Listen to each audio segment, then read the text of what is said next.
Oke, selamat datang. Hari ini kita bakal bedah satu konsep yang penting banget yang jadi kunci gimana caranya Indonesia bisa bertahan dan bahkan maju di panggung dunia.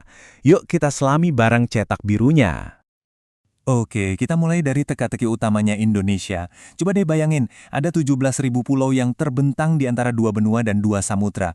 Posisi ini kan berkah banget ya buat perdagangan dan pengaruh. Tapi di saat yang sama, ini juga jadi kerentanan yang luar biasa besar. Pertanyaannya, gimana cara ngelolanya? Nah, untuk menjawab tantangan geografis yang super unik ini, Indonesia nggak bisa cuma pasrah aja. Justru, dirancanglah sebuah kerangka strategis yang spesifik. Tujuannya, buat mengubah yang tadinya bisa jadi kelemahan, malah jadi kekuatan. Konsep intinya itu namanya geostrategi. Anggap aja ini semacam buku manual sebuah negara. Isinya tuh cara memanfaatkan lokasi fisik, pulau, laut, sumber daya alam untuk ngerancang kebijakan yang cerdas biar tujuan nasional tercapai. Nah, ini cara berpikirnya. Dan dari cara berpikir tadi, lahirlah wujud nyatanya, ketahanan nasional. Kalau geostrategi itu otaknya, ketahanan nasional ini ibarat sistem imun bangsa yang lagi bekerja. Ini soal kemampuan kita untuk terus ulet, tangguh, dan kuat ngadepin apapun yang datang. Jadi, gimana cara membangun ketahanan ini? Nah, cetak birunya itu punya 8 pilar fundamental yang dikenal sebagai Astagatra. Yuk kita bedah satu-satu. Astagatra ini ngebagi kehidupan berbangsa jadi dua kategori utama, yang menurut saya menarik banget. Di satu sisi, ada Trigatra, 3 aspek alamiah yang jadi modal dasar kita. Di sisi lain, ada Pancagatra, 5 aspek sosial yang sifatnya dinamis, terus bergerak. Coba kita balik lagi ke analogi sistem imun tadi ya. Trigatra, geografi, sumber daya, populasi, ini ibaratnya DNA bangsa kita, potensi bawaan yang kita punya. Sementara Pancagatra, ideologi, politik, ekonomi, dan lainnya, itu adalah sistem-sistem aktif di tubuh kita, cara kita berpikir, bergerak, dan merespons. Dan dua-duanya ini harus nyambung. Oke, biar lebih kebayang, kita coba ambil satu contoh dari Trigatra, sumber daya alam. Pilar ini tuh bukan cuma soal, wah kita punya banyak sumber daya, tapi gimana cara memaksimalkan kekayaan dari darat dan laut ini buat kemakmuran bersama. Terus, gimana cara memperkuat pilar ini? Salah satu strategi kuncinya adalah hilirisasi. Jadi daripada cuma ngejual biji nikel mentah ke luar negeri, sekarang kita fokus ngolah di dalam negeri biar jadi produk yang nilainya jauh lebih tinggi. Ini kan secara langsung mengubah potensi alam jadi kekuatan ekonomi yang real. Oke, dari yang alamiah, sekarang kita geser ke pilar sosial yang dinamis, politik. Pilar ini isinya soal kesehatan sistem politik sebuah negara. Tujuannya jelas, punya sistem politik yang stabil dan dipercaya sama rakyatnya. Tapi, apa yang bisa ngerusak ini?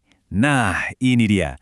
Korupsi, kolusi, dan nepotisme, alias KKN.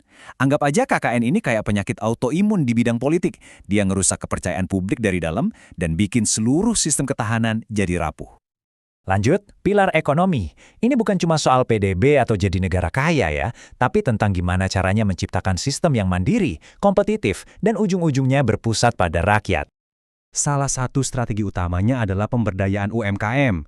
Dengan memperkuat jutaan usaha kecil dan menengah ini, kita itu seperti membangun fondasi ekonomi dari akar rumput. Ini bisa ngurangin ketergantungan sama impor dan menciptakan ketahanan ekonomi yang benar-benar real di masyarakat. Oke, kita udah punya 8 pilar nih. Tapi gimana cara muji sistem ini di dunia nyata? Nah, kekuatannya itu diukur lewat kemampuannya menghadapi 4 jenis tantangan. Kerangkanya ini dikenal dengan sebutan ATHG. Ancaman, ini yang paling jelas, serangan langsung. Tantangan, ini ujian kemampuan, kayak persaingan teknologi global. Kalau hambatan, ini musuh dari dalam nih, kayak birokrasi yang ribet atau korupsi tadi. Dan terakhir gangguan, ini masalah dari luar, contohnya kayak kejahatan siber. Ketahanan nasional yang kokoh harus bisa menangani semuanya. Nah, dan ini dia kuncinya. Ini semua adalah satu sistem yang terintegrasi. Ibarat rantai, kekuatannya itu ya ada di mata rantai yang paling lemah. Kalau politiknya lemah, ekonominya kena. Kalau sosial budayanya rapuh, pertahanannya juga ikut goyah. Semuanya itu nyambung, nggak bisa dipisah-pisahin. Oke, sekarang kita tarik benang merahnya. Kenapa sih semua kerangka kerja ini penting banget buat masa depan Indonesia? Jadi intinya begini, Astagatra itu bukan soal 8 bagian yang jalan sendiri-sendiri.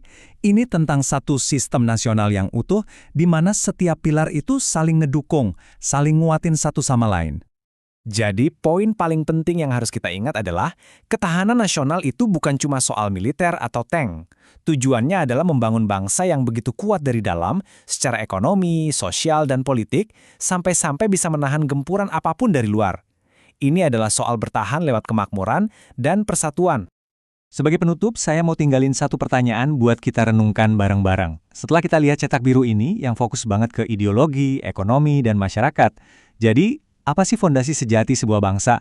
Apakah wilayahnya atau justru rakyatnya? Makasih banyak udah nyimak.